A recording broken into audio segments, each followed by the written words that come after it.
So, paano ko po i-disclose ng easily in public? Kasi po, iba yung eleksyon namin ngayon sa San Fernando. Alam po ng lahat yan. It's a public knowledge po na hindi na po kailangan talagang tanungin. Alam naman po talaga lang lahat. Bakit kung ano po? po yung sitwasyon namin sa San Fernando.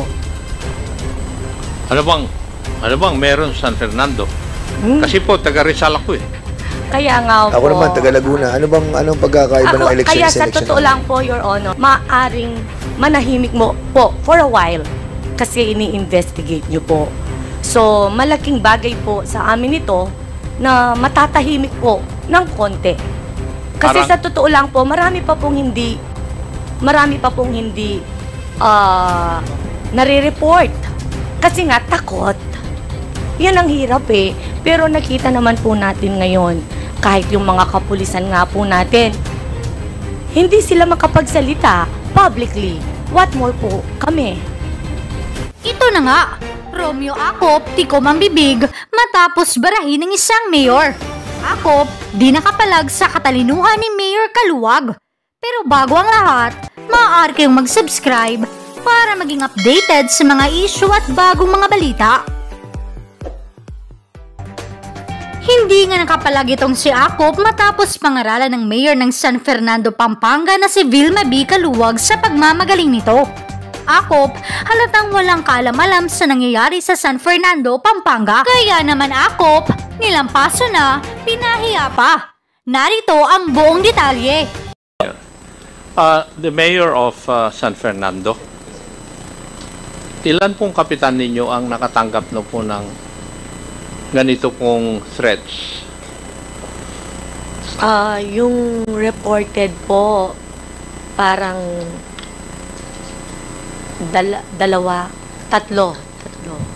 tatlo po. Ilan po ang barangay ng San Fernando? 35 po. 35. Would it be accurate para masabi ko na itong tatlo tauhan po ninyo? Yung parang ang hirap po sagutin, ano? Bakit hindi po nyo alam kung sino po ang inyong rabid supporter at saka hindi? Kayo po ang mayor. Kasi po, ayoko pong mapahamak sila, syempre. Nakita nyo naman po, kahit yung sa kapulisan po natin, hesitant silang magsalita. What more po, yung mga kapitan natin, di ba? Tsaka yung napapadala ng threat. Hindi naman po yung kapitan tinatanong ko eh. Kayo po mayor ang tinatanong ko eh. Oo, kasi po, siyempre, alam po ninyo kung sino sa 35 barangay captains ang talagang sa inyo. Di po ba? Hindi po, kasi po, yung po kasing ibang kapitan, siyempre, pag kinakausap nila ako, sabi nila, sa akin sila, takot lang sila. So, paano ko po i-disclose ng easily public sa akin sila? Kasi, siyempre, baka i-threaten na naman po sila. Kasi, sa totoo lang po, yung mga barangay captain ko, pinoproteksyonan ko rin po sila. Kaya nga sinasabi ko na lang sa kanila na tahimik na lang sila, wag na lang silang kumibo, para hindi na lang po sila mapahamak. Kasi po, iba yung eleksyon namin ngayon sa San Fernando. Alam po ng lahat yan. It's a public knowledge po na hindi na po kailangan talagang tanungin. Alam naman po talaga lang lahat. Bakit kung ano po? po yung sitwasyon namin sa San Fernando. Ano bang meron sa San Fernando? Kasi po, taga Rizal ako eh. Kaya nga po. Ako naman, taga Laguna. Anong pagkakaiba ng election kaya sa sa election? totoo lang po, Your Honor, gustong-gusto ko po yung nangyayari ngayon na pinag-uusapan po yung killing sa Pampanga, maaring manahimik mo po for a while kasi ini-investigate nyo po. So, malaking bagay po sa amin ito na matatahimik po ng konti. Kasi sa totoo lang po, marami pa pong hindi nare-report. Kasi nga, takot. Yan ang hirap eh. Pero nakita naman po natin ngayon, kahit yung mga kapulisan nga po natin, hindi sila makapagsalita publicly. What more po kami? Kasi Parang kagaya po nung nagsalita kanina, yung mga biktima na parang walang nangyayari. Kaya takot na silang magsalita. Kasi pag nagsalita sila, tapos wala namang mangyayari, hindi man masosolve yung kaso, so parang nagiging precedent po talaga. Nakikita naman po natin ngayon ang nangyayari, Your Honor. Sana po, wag niyong mamasamain kung nagiging totoo lang po ako. Hindi ko po minamasama, Mayor. You can, I can guarantee you that.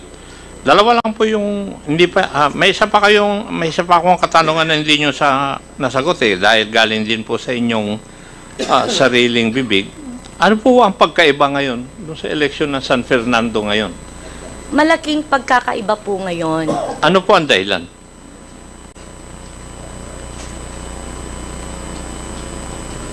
Politics. Politics po. Oy, politics din po noon ng mga nakaraan. Opo, kasi noon po kasi, syempre,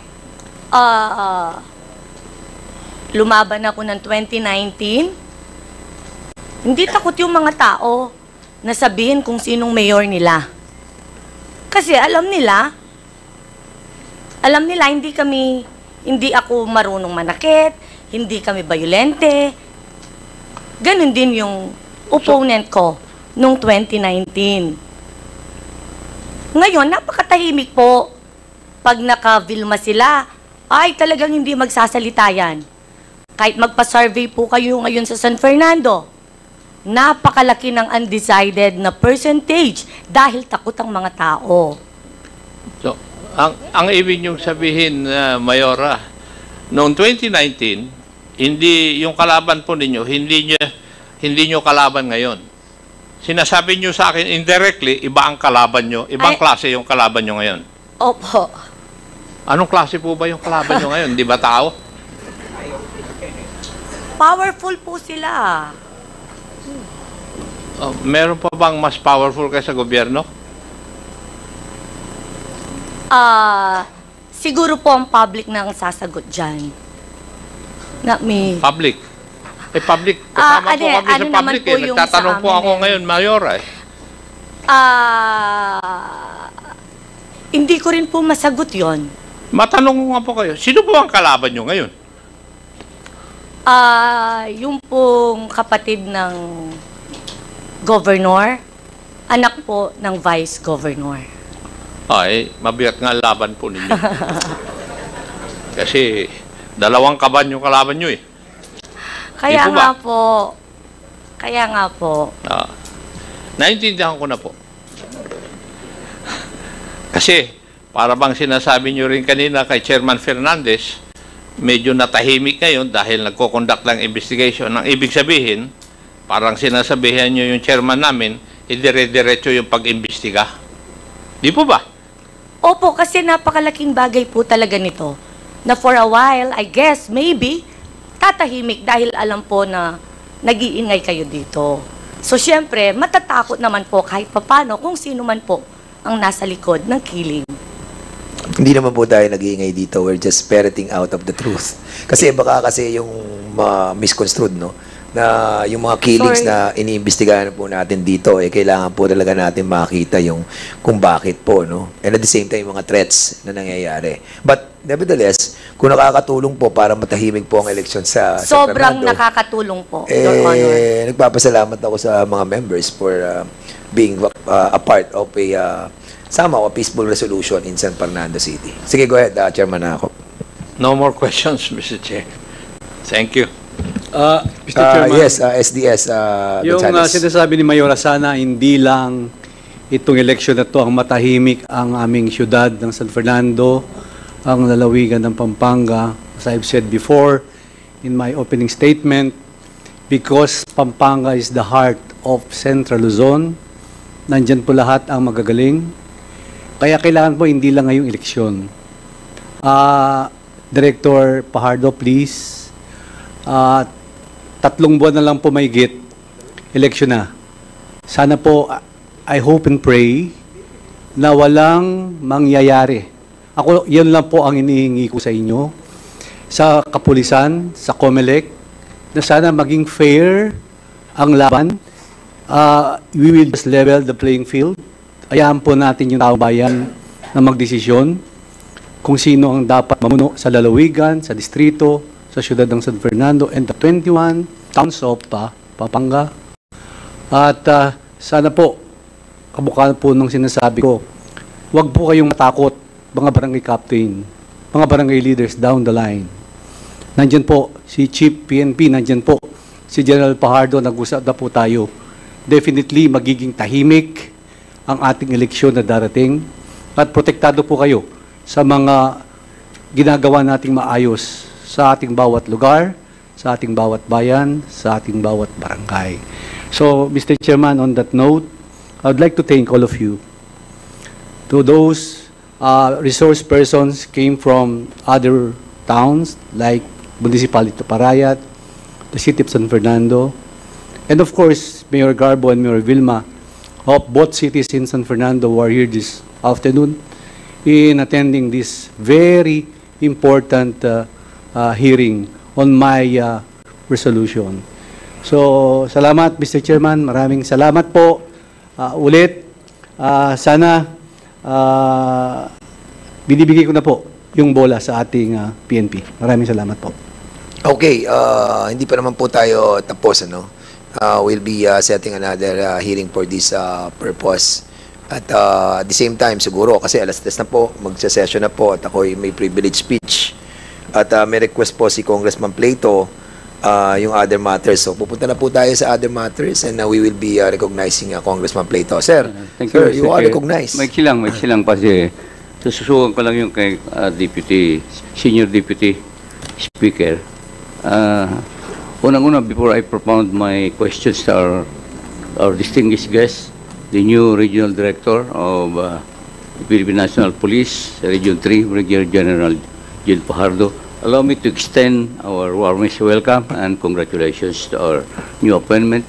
Kasi po ang Bulacan is nasa Region 3, comprising my district comprises the towns of Santa Maria, Angat, and Rosagaray. Ang pagkaalam ko po kasi, doon daw kayo sa aking isang bayan na pinanganak.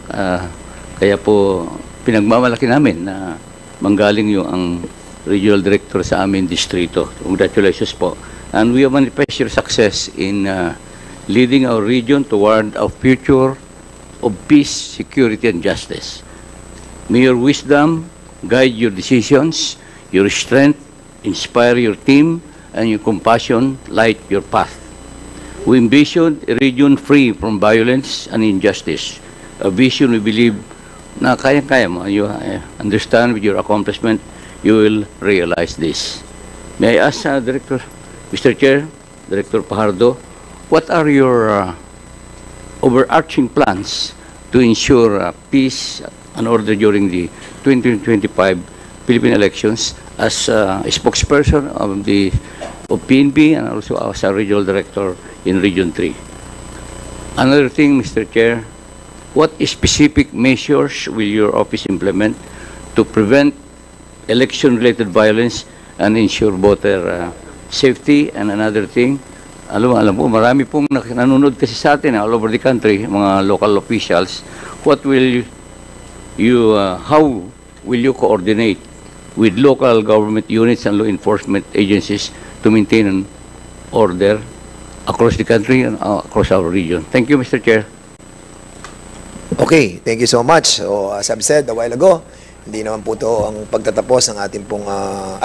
Di pa sumasagot. Query ba? Yeah, Sorry. I'm asking the region. Kala ko, nag-manifest ka lang. Okay, RD, Jean Pardo, you have the floor. First of all, sir, I would like to thank Congressman Plato for the kind words, sir. But with the indulgence of Congressman Plato, sir, may I be allowed to respond to our Deputy Speaker, sir. Deputy Senior Speaker, sir. Unang-una, sir, nagpapasalamat kami na na-bring po sa attention po ng committee po na ito yung mga nangyayari po sa not only in the 3rd District of Pampanga but the whole Pampanga. Nagpapasalamat kami sa mga kapitan na nandito. Some of them I knew because I serve as the former Chief of Police ng City of San Fernando and Provincial Director po ng Pampanga. I basically have some idea kung ano po yung nangyayari dito. And ang pakiusap lang po natin, sir, sa ating mga kasamahan sa mga kapitan na while there are indication po na yung a few cases na naimbestigahan po ng San Fernando lead to the conclusion na extortion po yung motive. But tama po si Congressman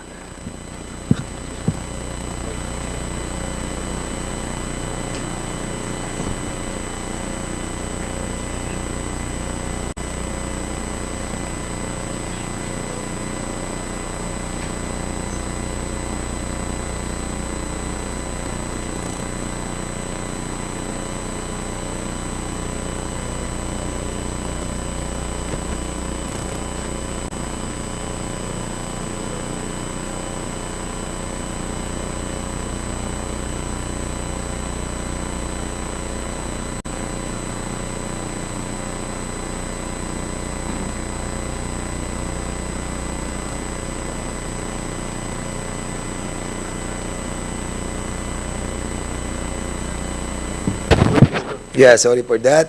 We have to respect the flag. Sige, go ahead, RD. Yes, sir. If I may continue, sir. Naniniwala po at tama po yung sinabi po ni Honorable Ako po kanina na while there are indication that these cases may be related to extortion activities, but we cannot take this lightly because it involves the security and safety of our local officials, particularly in Pampanga. At ang pakiusap ko lamang po, sir, kapag may nare-receive po kayo ng mga itong klaseng pananakot, either through text, through social media, ay ipaalam niyo po kaagad sa amin, and I'm giving you my personal word po na aaksyonan po namin ito. Because hindi nga po natin alam kung ito lang ba ay extortion, baka this may lead to a more serious problem kung ipagwawalang bahala po natin. At wag po kayong magbigay ng anumang amount because this will encourage those people behind these threats po na ang objective lamang po ay extortion po. And answering po ang tanong po ng ating kagalang-galang na Congressman Plato po, ang overarching objective po ng PNP leadership with respect to this forthcoming election ay malinaw po. We will provide all the necessary assistance sa COMELEC po to make sure po na magkakaroon po tayo ng safe and secure and credible election po. So all resources po, both personnel and logistical assets po, ay ikinukumit po ng buong PNP po to make sure po na lahat po ito ay magagamit po not only during the actual election but before, during, and after election po. And this is precisely the reason po na tuloy-tuloy po yung ginagawa pong security assessment po ng inyong PNP while it is true na ang COMELEC po ay naglabas na po ng initial list po ng mga election areas of concern. But on the part of the PNP, tuloy-tuloy po ang ginagawang security assessment. Ang objective po ng inyong kapulisan ay mas mapababa pa po itong mga naunang naisama po dito sa election areas of concern, na ang intention po kung bakit po natin ito inirekomenda sa COMELEC is for purposes po na mag-recommend po tayo ng additional deployment po, particularly coming from the mobile forces and special action force to make sure po na trained and highly skilled po yung mga pulis na ilalagay natin, particularly po doon sa mga conflict areas po. And as a additional security measures po ay meron na rin pong utos ang ating Chief PNP, and this is already cascaded sa ating mga provincial directors po na mag-designate po ng mga official focal person po doon sa mga magkakalaban po dito sa nalalapit po na eleksyon, para maglagay po tayo ng mga pulis na kahit paano po, kung may concern po ang both parties po, ay madali po nating maaaksyonan po at ma-diffuse po yung mga possible tension arising from this contending parties po. At pagdating po sa resources, full force po kami, at gusto po nating ibigay ang aming commitment po. The PNP will remain political and non-partisan dito po sa darating po na election. Okay. Thank you, Mr. Chair. Additional lang sa security measures, nabanggit po niyo yung mga hotspots. Paano po, mag-identify na ba tayo hotspots in Region 3? Siguro sa Bulacan, siguro po sa Bulacan. In other areas, bilang the spokesperson, meron pa tayo sa Region 3, Madam Chair? For the whole country, sir, we have at least 403 initial list of areas categorized as election areas of concern po. Sa Bulacan po ay meron po tayo diyan, particularly yung dalawang isang city po diyan, particularly the city of San Jose del Monte in Bulacan. In Pampanga po we have 14 po, 9 towns and 4 cities under yellow category and 1 in under orange category in Nueva Ecija, and the rest po is falls under green category. So we are working very hard, sir, na sabi ko nga po kanina na we're trying our very best po. Yun din po ang gusto po ng COMELEC at yun din po ang sinang-ayunan po ng PNP and AFP and Philippine Coast Guard na habang papalapit po yung election ay mas mapapababa po natin yung mga areas na nasa AYAX po natin, particularly yung 38 po na areas that were categorized under red category po, sir. Mr. Chair, isa na lang dadagdagan ko na lang po. Thank you for that, Director Pardo. Sa anti-corruption and fairness, how will you address cases of vote buying and other election-related offenses that may threaten peace and order? What mechanism are in place to ensure the, shall we say, neutrality? Thank you, Mr. Chair. With regard to vote buying and vote selling, sir, the COMELEC has already entered into a memorandum of agreement with the service provider like the GCash and PayPal, because in previous elections, sir, there are recorded cases na dito pinapanel at times yung mga pambili po ng boto. So nakipag-tie up na po mismo ang COMELEC. And on the part of the PNP, sir, yung ating pong PNP ACG, who is primarily the primary unit who will be investigating these cases, particularly using yung ating mga internet-based payment application po to make sure po na hindi po ito magagamit. And doon naman po sa normal o traditional way of vote buying po ay, again, we are appealing po sa ating mga kandidato po na wag po natin itong gamitin. At kung meron man po kayong madodokumento po, siguro po makakatulong po for purposes of filing po ng kaso po ay kung madokumento nyo po yan either to picture or video po, kasi kailangan po natin yan para mas mapatibay po natin yung kaso sa pagsasampa po ng vote buying, kasi dalawa po ang kailangan po natin diyang mga witnesses, yung pong binibili ang boto at yung pong nagbebenta at nagbebenta po ng boto, at syempre yung mismong ini-encourage at ini-entice na bilhin ng kanyang boto. We need their affidavits po. So yun po yung mga kailangan po nating mga dokumento. Sabi ko nga po kanina, on the part of the PNP po, please be assured na gagawin po namin ang mga trabaho po namin na wala po tayong kinikilingan po. Maraming salamat, Mr. Chair. At saka, again, congratulations. At Mr. Chair, pinagmamalaki namin na galing sa region, sa district ko po ang aming regional director. Thank you, Mr. Chair. Okay, thank you so much. Yeah, okay, before we end, the Chair would like to acknowledge the presence of our dear friend, Congressman Benny Abante. Thank you for coming late. At tapos na po kami. Pero meron pong isang question pa dun sa ating mga invited resource person. Kasi kanina, nagkaroon tayo ng, well, it's not a motion, but a request na magkaroon tayo ng executive session tungkol kay Barangay Captain Mel Lumbang. Taking the line of query kanina ni Chairman Acop, kung hindi naman involved ang national security dyan, there's no reason for us to conduct pa ng special session, ng executive session. Saka wala na po tayong oras. Siguro, tanungin na rin natin si Konsehal Mel Lumbang, ano? Yung you were asking for an executive session kanina, and also the PNP. So, palagay ko, i-discuss na natin yung issue nun para tapos na tayo sa issue ni Captain Mel Lumbang ng Lakyos, Arayat. Tama ba? So, ano bang dapat nating itago doon sa publiko? Meron ba tayong dapat itago? Si Konsehal Che. Sige, Konsehal Che Lumbang. You are recognized. Opo, Mr. Chair, gusto ko po sana executive session po yung sa akin. Lalo na po sa naging resulta ngayon baka yung ano po natin, seguridad po natin, siyempre lalo na kampanya po, mga kampanya po tayo, siyempre sa mga nasiwalat na banggit ngayon, siyempre paano naman po yung seguridad namin? Sige, siguro ano muna tayo, siguro the best 2 minutes suspension muna tayo, ha? Sige.